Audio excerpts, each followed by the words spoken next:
wabarakatuh. Kami dari kelompok 8 akan mempresentasikan model kemitraan dalam pemberdayaan masyarakat. Bismillahirrahmanirrahim. Perkenalkan, nama saya Fidan Muhammad Zidun Mubarak, kelas MBS 3C, NIM 124051931101. Poin A, pengertian kemitraan. Berikut ini akan saya sampaikan beberapa cerita panjang mengenai kemitraan. Yang pertama, menurut Undang-Undang Republik Indonesia Nomor 9 Tahun 1995, kemitraan adalah kerjasama antara usaha kecil dan usaha menengah atau usaha besar, disertai pembinaan dan pengembangan oleh usaha menengah dengan memperhatikan prinsip saling memerlukan, saling memperkuat, dan saling menguntungkan. Sedangkan menurut para ahli, kemitraan adalah hubungan antara dua pihak atau lebih yang bertujuan untuk mencari keuntungan, di mana suatu pihak berada dalam kondisi yang lebih rendah dari yang lainnya, namun membantu suatu hubungan yang mendudukkan keduanya berdasarkan kata sepakat untuk mencapai suatu tujuan. Menurut Muhammad Jafar Hafsah, kemitraan adalah suatu strategi bisnis yang dilakukan oleh dua pihak atau lebih dalam jangka waktu tertentu untuk meraih keuntungan bersama dengan prinsip saling membutuhkan dan saling membesarkan. Berikutnya, menurut Bapak Tugini, kerjasama itu adalah kegiatan atau usaha yang dilakukan oleh beberapa pihak secara bersama-sama dengan penuh tanggung jawab untuk mencapai hasil yang lebih baik daripada dikerjakan secara individu.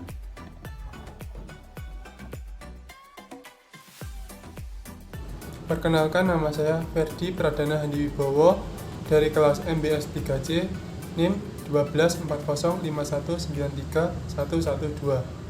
Di sini saya akan menjelaskan model-model kemitraan. Model yang pertama yaitu kemitraan pola inti plasma. Kemitraan ini merupakan pola hubungan kemitraan antara kelompok mitra sebagai plasma dengan perusahaan inti yang bermitra usaha. Pola ini menghubungkan antara usaha kecil dengan usaha menengah atau usaha besar sebagai inti membina dan mengembangkan usaha kecil yang menjadi plasmanya. Sedangkan mitra usaha sebagai plasma memenuhi kebutuhan perusahaan sesuai dengan persyaratan yang telah disepakati. Beberapa keunggulan kemitraan pola plasma antara lain, yang pertama yaitu memberi manfaat timbal balik, yaitu dengan cara memberi pembinaan dan penyediaan sarana produksi, bimbingan, pengolahan hasil, dan pemasaran. Kemudian berperan penting sebagai upaya pemberdayaan pengusaha kemitraan kecil. Yang kedua yaitu pola subkontrak, merupakan hubungan kemitraan di mana kelompok mitra memproduksi kebutuhan yang diperlukan perusahaan sebagai bagian dari komponen produksinya. Yang ketiga yaitu kemitraan pola dagang umum.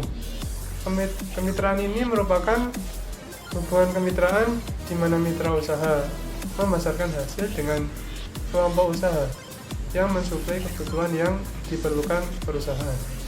Dan yang terakhir, kemitraan keagenan.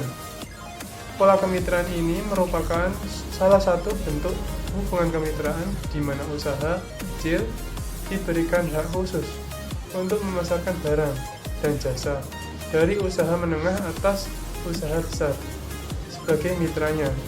Keuntungan yang diperoleh berupa komisi yang diusahakan oleh usaha kecil atau usaha menengah. Kebijakan di bidang kemitraan dan implementasinya. Sebagai contoh kebijakan kemitraan dan implementasi dari usaha yaitu kebijakan kemitraan usaha nasional dan implementasi pemerintah nomor 44 tahun 1997. Kemitraan sendiri adalah usaha antara usaha kecil dan usaha menengah atau dengan usaha disertai pembinaan dan pengembangan oleh usaha menengah atau usaha besar dengan memperhatikan prinsip saling memerlukan, saling memperkuat, dan saling menguntungkan. Bagi perusahaan informal atau yang sangat kecil skala usahanya dan belum memiliki dasar kewirausahaan yang memadai, kemitraan dengan usaha besar belum tentu efektif karena belum tercipta kondisi saling membutuhkan. Yang terjadi adalah usaha kecil membutuhkan usaha besar, sedangkan usaha besar tidak merasa membutuhkan usaha kecil. Usaha kecil yang demikian barangkali perlu dipersiapkan terlebih dahulu, misalnya usaha memperkuat posisi transaksi melalui wadah koperasi atau kelompok usaha bersama, prakoperasi, dan pembinaan kewirausahaan. Dengan memahami berbagai aspek kewirausahaan dan bergabung dalam wadah koperasi, usaha-usaha yang sangat kecil dan informal tersebut secara bersama-sama memiliki kedudukan dan posisi transaksi yang cukup untuk kuat menjalin kemitraan yang sejajar, saling membutuhkan dan saling memperkuat dan saling menguntungkan dengan usaha besar dan mitra usahanya. Implementasi yaitu tindakan atau menjalankan rencana yang telah dibuat. Kemitraan di negara-negara yang telah lebih maju adalah karena kemitraan usahanya terutama didorong oleh kebutuhan dari pihak-pihak yang bermitra itu sendiri atau diprakarsai oleh dunia usahanya sendiri, sehingga kemitraan dapat berlangsung secara alamiah. Hal ini dimungkinkan mengingatkan iklim dan kondisi ekonomi negara mereka seperti Korea Selatan, Jepang, dan Taiwan dan sebagainya telah cukup memberi rangsangan ke arah kemitraan yang berjalan sesuai dengan kaidah ekonomi yang berorientasi pasar. Sebagai contoh yaitu Korea Selatan, lembaga penunjang bernama Small and Medium Industry Promotion Corporation bersifat semi pemerintah dan bertugas menjadikan usaha kecil tangguh dan dapat bermitra dengan usaha besar, serta melakukan program alih teknologi dan investasi dari usaha kecil ke usaha besar ke usaha kecil.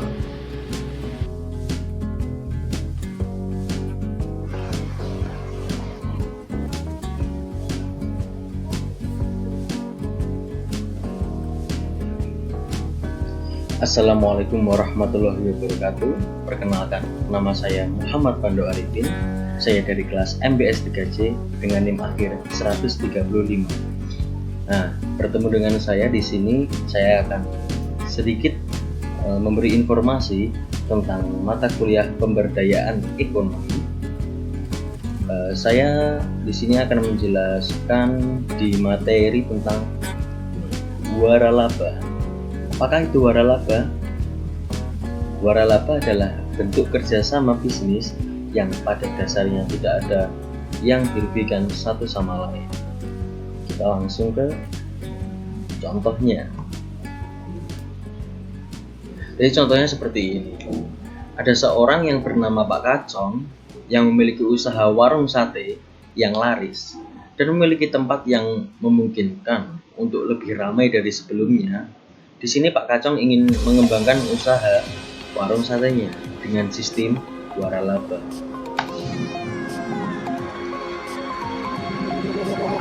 Pak Kacong di sini menjual brand atau istilahnya mengajak bekerja sama dengan cara menjual merek dagangnya, yaitu rumah makan sate tadi dijual brandnya seperti itu. Dia menggunakan brandnya untuk bekerja sama. Nah, setelah merek dijual dengan harga yang diinginkan oleh Pak Kacong tersebut, lalu ada seorang pemuda yang bernama si Badrun. Nah, ini seumpama ya, di sini si Badrun membeli paket merek dagang Pak Kacong tersebut, sehingga si Badrun memiliki usaha warung sate dari waralaba. Nah, usaha ini dikelola oleh Badrun dengan menu dan rasa yang sama. Dan di sini si Badrun mengolah keuangan di warung Pak Kacong tersebut. Jadi sesuai di akad di awal. Jadi nanti setelah ini waralabanya ini maunya bagaimana, si pembeli merek dagangnya tadi ketentuannya diposisikan sebagai apa, itu terserah si bukan terserah tapi lebih ke akad atau persetujuannya.